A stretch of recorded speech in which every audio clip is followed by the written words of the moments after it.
Right, welcome back to Bloodstock 2017, and I've been kindly joined by Gabe from Whitechapel.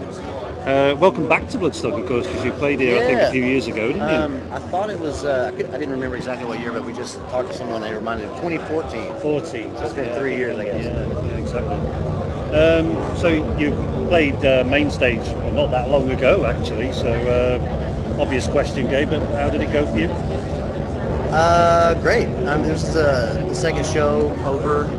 We had a little show in London last night, but kind of like a kickoff, make sure all the kinks are worked out. But still early, still second show, but it didn't feel like it. Everything kicked off great.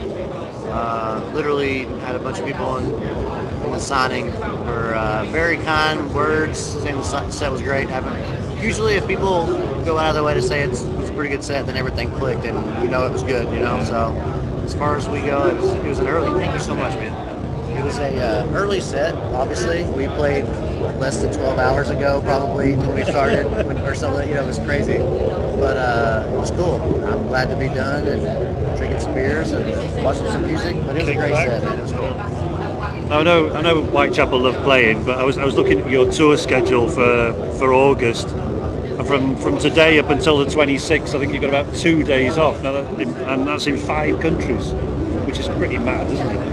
Yeah, I mean, it's one of those things when we come over here, we want to make the most of it and play as, the first, being away over here is a long way from home, I'm sure you can understand. So if we're going to be here for 3 weeks, then we're going to play, every day that we can and try to hit as many countries and many places and make it as worth it as possible. And yeah, we're going to, it's very trend, like, going towards the fact that we're going to be over here more and more, and it's very evident that this is where metal, like I say, metal lives over here, and yeah, we'll be back a lot more, I feel like. Excellent, excellent. And how do you manage to keep your energy levels up then? Because your sleep patterns must be all over the place, really. Yeah, I mean, because we're still being here for only a couple of days. We're jet lagged, and if you ever fly across the world, shit feels weird, and Yeah. you're going to sleep at different times, waking up different times, playing at different times. So you have all these factors worked into, like, a lot of people don't realize all that shit that goes into, like, making the show go on, and it's not, in no way like something that you can't do, but it's it's a factor. Yeah. So I don't know. We definitely, everything's been good, so I can't complain.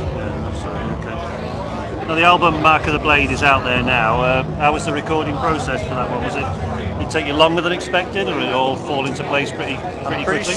Yeah, that was one of those things where it always takes longer than we expect. So that's to be expected, if that makes sense. Yeah. But at the same time, not. I mean, it comes together easy, but there's always a hiccup or two. Like you can't plan for everything, and people's minds changing and shit not working, or people not being happy with parts and redoing stuff. It's when you're putting something, you're making something that you're going to print that's going to live forever. Yeah. That's in the back of your head, so you're pretty careful with shit, and it ends up taking usually weeks longer than it's planned. But that's just whatever. You want to be happy with the final product, but at the same time, the way we do stuff was we do it pretty much the same way, the last few records. So it's as easy as it can be for as hard of a situation you're in, if that makes sense. Where did you record it? Was it somewhere you've used before, or? Yeah, Mark Lewis comes up, and we have a good relationship with him, and we recorded in a guitar player's house. Producer of this flies up and lives with us for a few weeks, and the drums are done in a separate area in Florida, but all the guitars and vocals and everything else is just done at our guitar player's house. Are you prolific writers as a band, or by that I mean were the tracks that didn't quite make it onto the album, perhaps? There's like so many files of like songs, and there's stuff that didn't make it on 2 records ago that might have been on Mark of the Blade. You know what I mean?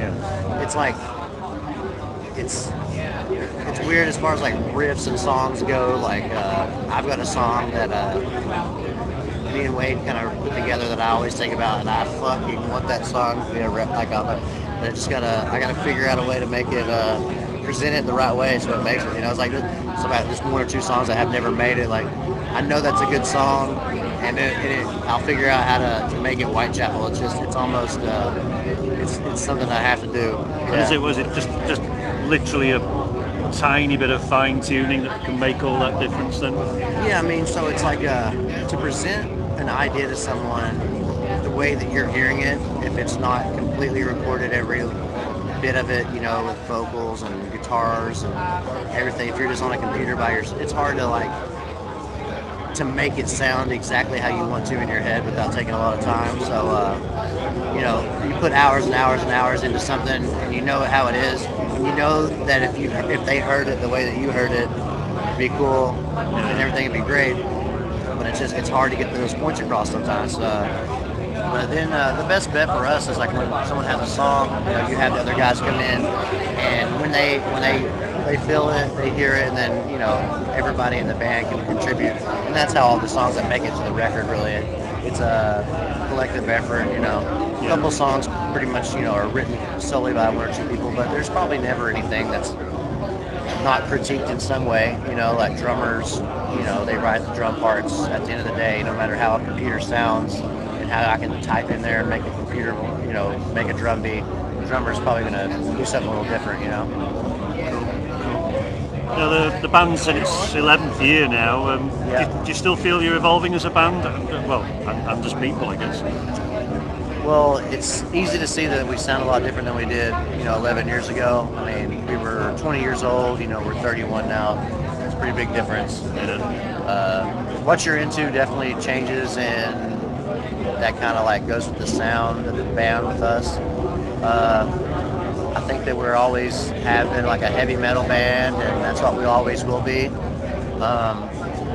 But there's I just don't think that we ever set out to write the same record 10 times. Some bands, some people get into that, and that's what they want to hear. And if you write something kind of different, then it's like a shitty thing to do.